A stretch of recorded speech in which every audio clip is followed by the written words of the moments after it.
Latest episode দেখুন একদম add free. দেখলে আমার শক্তি, আমার আদেশ পেতেই চক্রবাত পর্বতের মতো স্থির হয়ে গেল। এটাই তো আপনার ভয় এবং শক্তির প্রমাণ মহারাজ, যে নির্জীব বস্তুও শান্ত আর স্থির হয়ে গেল। এবার তোমার চেতনা হরণ করার সময় এসে গেছে ত্রিখুর। এবার আমার উচাটন শক্তির প্রয়োগে তোমাকে বিক্ষিপ্ত করে দেব, ভাবনা চিন্তা করার শক্তিকে হরণ করব। না হলে সম্মোহনের পাশ থেকে বেরিয়ে এসেই তুমি আবার আতঙ্ক তৈরি করা শুরু করে দেবে।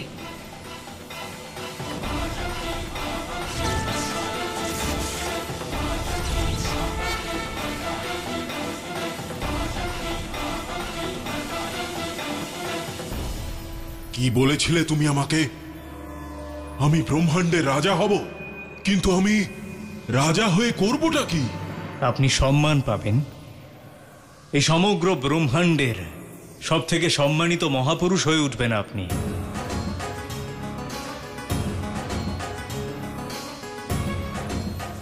তাহলে এই ঘুরে বেড়ানো গ্রহ নক্ষত্ররা, উল্কাপিণ্ডগুলো আমাকে প্রণাম করছে না কেন?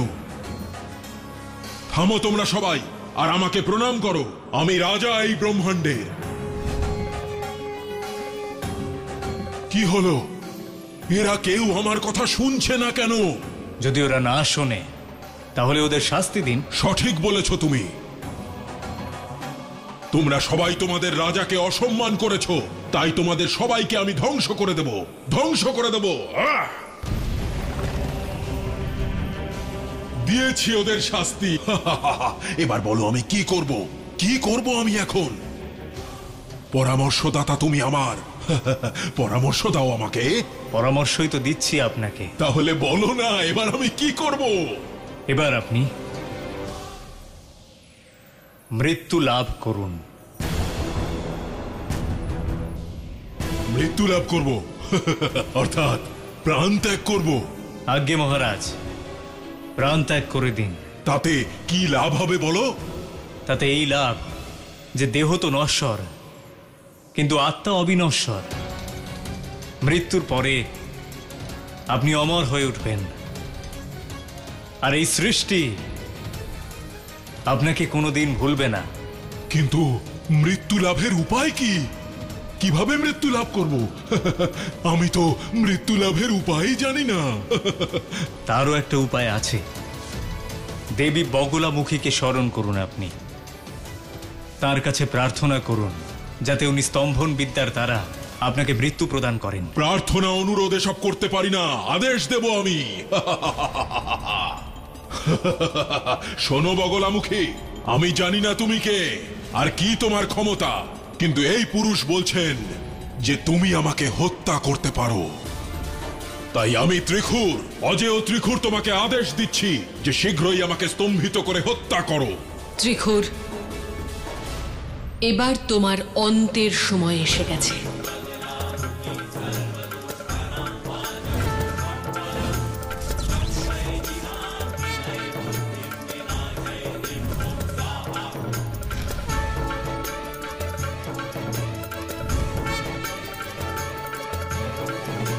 এই হলো বগলামুখীর কাহিনী, যিনি সংসারকে ত্রিখুরের বিনাশকারী ভাবনা থেকে রক্ষা করেছিলেন।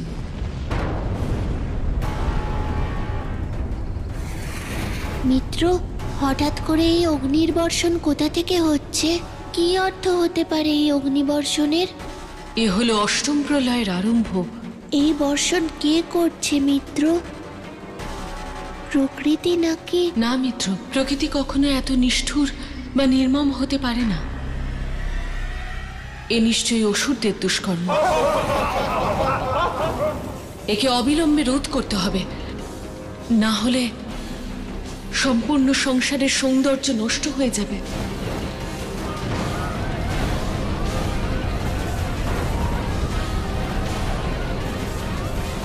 এই প্রলয়ের আরম্ভের কি কারণ হতে পারে মিত্র? মহাবিদ্যা বগলামুখীর শক্তি ক্ষীণ হওয়া এর কারণ। এই প্রলয় আটকানোর কি উপায় আছে? আমাদের শীঘ্রই অষ্টম মহাবিদ্যা বগলামুখীকে জাগ্রত করতে হবে। তাহলে অপেক্ষা করবেন না মিত্র? ওনাকে শীঘ্র জাগ্রত করুন। সমস্যার সমাধান পেয়ে যাই, তাহলেই তো ওনাকে জাগ্রত করব। যখন আমি আপনার সঙ্গে আছি, চিন্তা কেন করছেন? আপনি দেবী বগলামুখীকে জাগ্রত করুন। আমি মহারুদ্রের কাছে ওনাকে প্রকট হওয়ার জন্য প্রার্থনা করছি। জানি এই সম্পূর্ণ সংসার আর আপনার নিজের সংসারে বিরাজমান এই গিরিজা দুজনই আপনার সর্বপ্রিয়। আমার এই পূর্ণ বিশ্বাস মহাদেব, আপনি রুদ্র অবতারের রূপ ধারণ করবেন।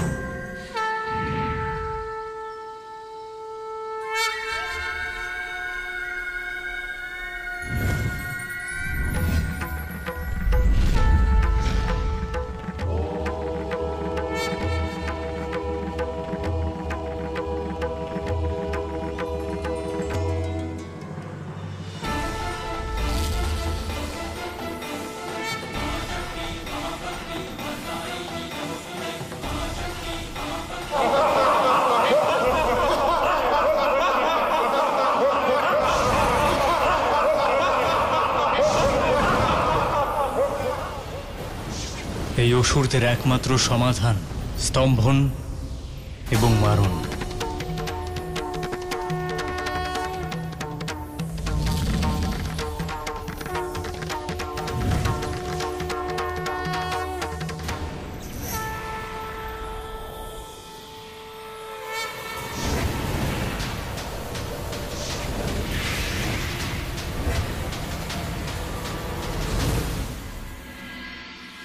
এবার আমি ওদের উপর মারণ প্রয়োগ করব।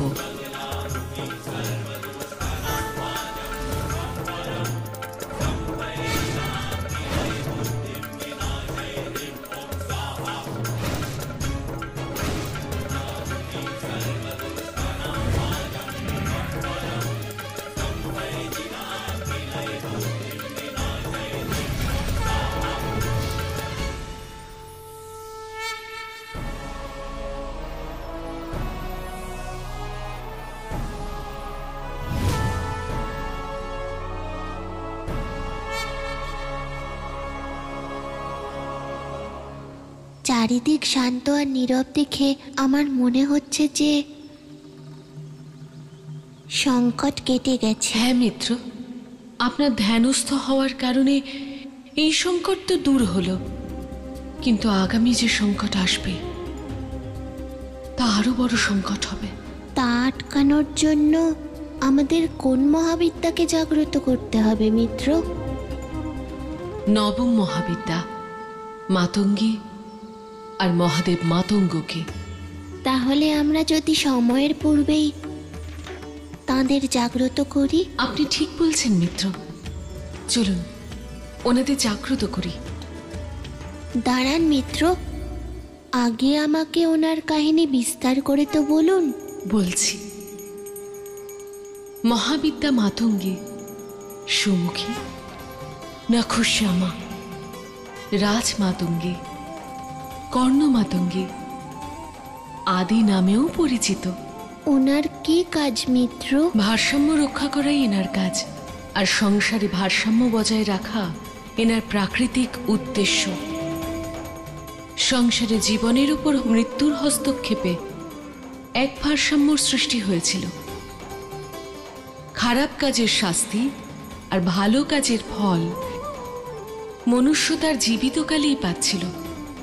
সংসারের উত্থানের জন্য মহাবিদ্যা বগলামুখী গূঢ় জ্ঞানও দিয়েছিলেন, কিন্তু এই সব কিছু হয়ে যাওয়ার পরেও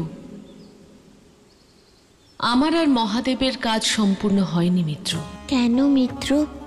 আদিশক্তির দেওয়া জ্ঞানকে জনমানবের কাছে পৌঁছানোর কাজ অসম্পূর্ণ থেকে গেছিল। কিন্তু মিত্র, জ্ঞান তো গঙ্গার প্রবাহের মতো। যখন একবার তা প্রবাহিত হয় তখন কোনো বিভেদ ছাড়াই সবার গৃহের দ্বার স্পর্শ করেই প্রবাহিত হয়। তাহলে জ্ঞান কেন পৌঁছলো না সবার কাছে? কারণ জ্ঞান রুক্ষ হয়। তাকে জনমানবের কাছে পৌঁছানোর জন্য তাকে রসালো করা প্রয়োজন ছিল, আর এই কাজ কেবলমাত্র সাহিত্য আর কলার সঞ্চালকই করতে পারেন, যাতে তার সঙ্গে যুক্ত হয়ে পাপী পাপকর্ম থেকে দূরে থাকতে পারে, সংসারে প্রেম সৌহার্দ্য বজায় থাকে। আদিশক্তি থেকে মাতঙ্গী আর মহাদেব থেকে মাতঙ্গ রূপ প্রকট হয়। অদ্ভুত। মিত্র, মহাবিদ্যা মাতঙ্গীর স্বরূপ কেমন? মহাবিদ্যা মাতঙ্গীর মাথায় অর্ধচন্দ্র আর গলায় গুঞ্জের মালা শোভিত।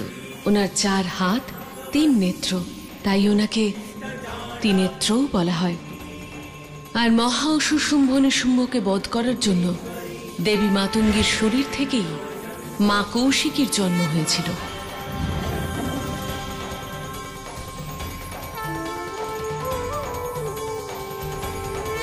আর এই সব স্বরূপের সাথেই থাকেন মহাদেব মাতঙ্গ রূপে, তাই না মিত্র? হ্যাঁ, কারণ বিনা পুরুষ প্রকৃতি নির্জীব, নিষ্প্রাণ, নিষ্প্রভাবিত, ঊর্জাহীন। সেই জন্য মহাদেব সর্বদা সব রূপে, সব স্বরূপে আদিশক্তির সঙ্গেই থাকেন। এখনো পর্যন্ত সব কাহিনী শুনে বুঝতে পারলাম যে 10 মহাবিদ্যার প্রত্যেক অবতার কোনো না কোনো অসুরকে সংহার করার জন্য প্রকট হয়েছেন। তাহলে মাতঙ্গ আর মাতঙ্গীর স্বরূপ কোন অসুরকে সংহার করার জন্য প্রকট হয়েছিল? এইবার কোনো একজন অসুর ছিল না মিত্র। একজন অসুর ছিল না তাহলে? এইবার ছিল অসুরের এক বিশাল সমূহ, যা সমাজের বিভিন্ন বর্গকে বিভিন্নভাবে প্রতারিত করছিল, সম্পূর্ণ সংসারে আতঙ্ক তৈরি করছিল। বিশেষ করে সমাজের নারীরা অসুরক্ষিত ছিল, আর তাদের কর্তা ছিল শুম্ভ আর নিশুম্ভ, যারা ছিল সহোদর ভাই। ওই নারীদের অপমান, তাদের প্রতারণা করা, যাদের বিষয়ে বলা হয় যত্র নারীস্তু পূজন্তে রমন্তে তত্র দেবতা। সমগ্র সমাজে এই শোকই ব্যাপ্ত ছিল। শুম্ভ আর নিশুম্ভ কি তপস্যা করে আশীর্বাদ পেয়েছিল যে এত ভয়ঙ্কর আর শক্তিশালী হয়ে গেছিল? তপস্যা আর তার থেকে পাওয়া আশীর্বাদই অসুরদের আসল অস্ত্র। তারা দুজনেও ব্রহ্মাদেবকে সন্তুষ্ট করতে কঠোর তপস্যা করেছিল।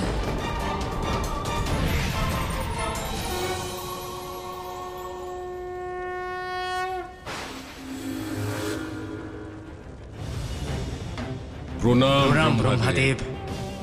প্রভু, এর অর্থ আপনি কি আমাদের তপস্যায় প্রসন্ন হয়েছেন? আমি তোমাদের তপস্যায় অত্যন্ত প্রসন্ন। বলো, কি চাও তোমরা বরদান স্বরূপ? তাহলে ঠিক আছে ব্রহ্মাদেব, আপনি আমাদের এই বর প্রদান করুন যে একমাত্র অবলা নারী ছাড়া অন্য কেউই, না নর না তো নারায়ণ, আমাদের দু ভাইকে বধ করতে পারে। তথাস্তু।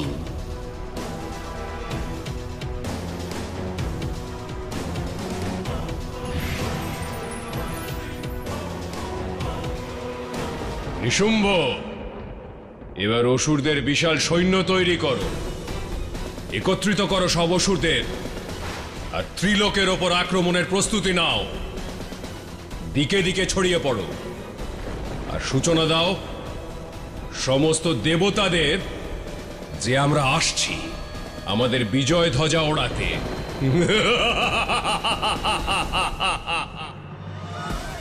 শুম্ভ নিশুম্ভ ত্রিলোকে অধিকার স্থাপন করল আর সংসারে অত্যাচার শুরু করে দিল।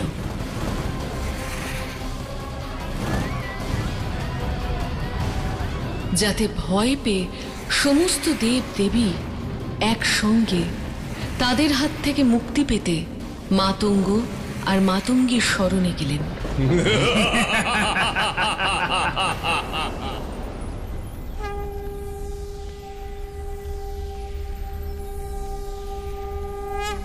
হে দেবী মাতঙ্গী, সংসারের চারদিকে শুম্ভ নিশুম্ভ অত্যাচারে ত্রাহি ত্রাহি রব উঠিয়েছে। সাধু সন্ত, দেবী দেবতারা, ধর্ম এবং কর্মে আস্থা রাখে যারা, সবার বেঁচে থাকাই কঠিন হয়েছে মা। মা, এখন আপনি এই সম্পূর্ণ সংসারকে এই সংকট থেকে রক্ষা করতে পারেন। না হলে এই সংসারে ধর্মের নাশ হয়ে অধর্ম রাজত্ব করবে মা।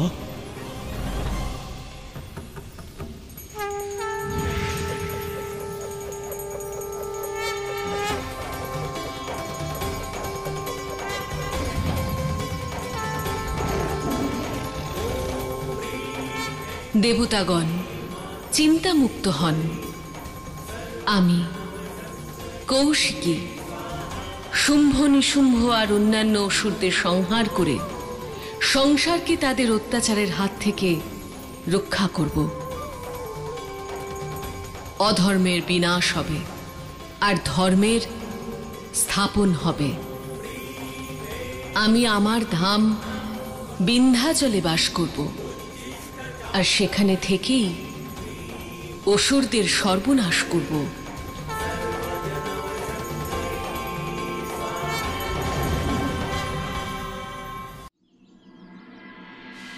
আর দেবী কৌশিকী কুমারী কন্যা রূপে বিন্ধ্যাচল পর্বতে বাস করতে শুরু করলেন। আর একদিন শুম্ভের এক সেনা তাকে দেখে ফেলল, আর তার সম্বন্ধে শুম্ভ নিশুম্ভকে গিয়ে জানালো। কি বিন্ধ্যাচল পর্বতে? হ্যাঁ অসুররাজ, ওখানেই বিন্ধ্যাচল পর্বতে একলা থাকে সে। তার রূপ কেমন? অত্যন্ত রূপবতী সে। তার চোখ ধরুন মৃগনয়নী, তার অধর পদ্মের পাপড়ির মতো। তাহলে তো তাকে পেতেই হবে। ধূম্রলোচন, আজ্ঞা করুন। শীঘ্র যাও আর আমাদের তরফ থেকে বিবাহের প্রস্তাব দাও। স্বেচ্ছায় যদি মেনে নেয় তো ভালো, না হলে ওর চুলের মুঠি ধরে টানতে টানতে এখানে নিয়ে আসবে। যথাজ্ঞা মহারাজ। তারপর ধূম্রলোচন শুম্ভের বিবাহের প্রস্তাব নিয়ে দেবী কৌশিকীর কাছে বিন্ধ্যাচলে পৌঁছল।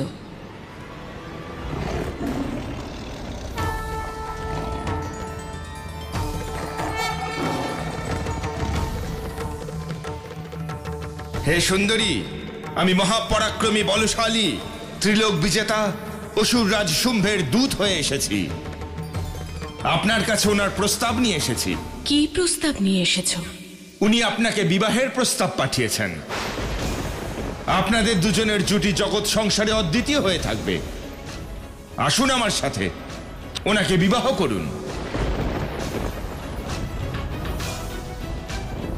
উত্তর দিতে আপনি এত ভাববেন না সুন্দরী, কারণ অসুররাজ শুম্ভের চরণের দাসী হওয়ার এমন সৌভাগ্য সমস্ত নারীর কপালে জোটে না।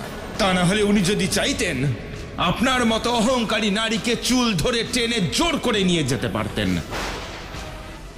নিজের রূপের অহংকার এতটা ভালো নয়। চুপচাপ চলুন আমার সাথে। এর অর্থ হলো আপনি স্বেচ্ছায় আমার সঙ্গে যাবেন না। উত্তর দিন সুন্দরী, এটাই কি আপনার শেষ সিদ্ধান্ত? হ্যাঁ, এই আমার শেষ আর অটল সিদ্ধান্ত।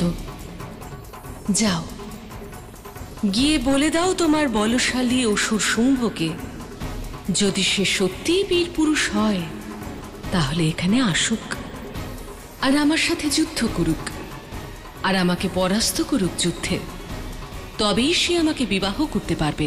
সুন্দরী, এবার তো আপনাকে চুল ধরে টেনে এখান থেকে নিয়ে যেতে হবে।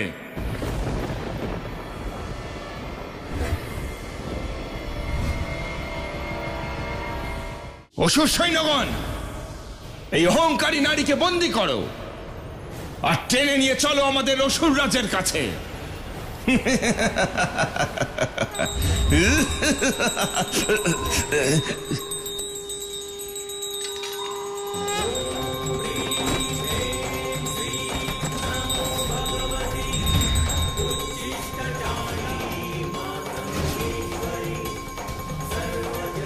এবার আপনাকে টানতে টানতে আমি নিয়ে যাব।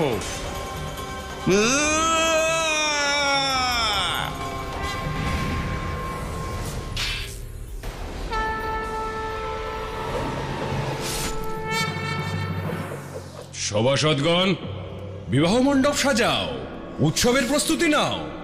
আমাদের বীর ধূম্রলোচন শুভ সংবাদ নিয়ে এলো বলে।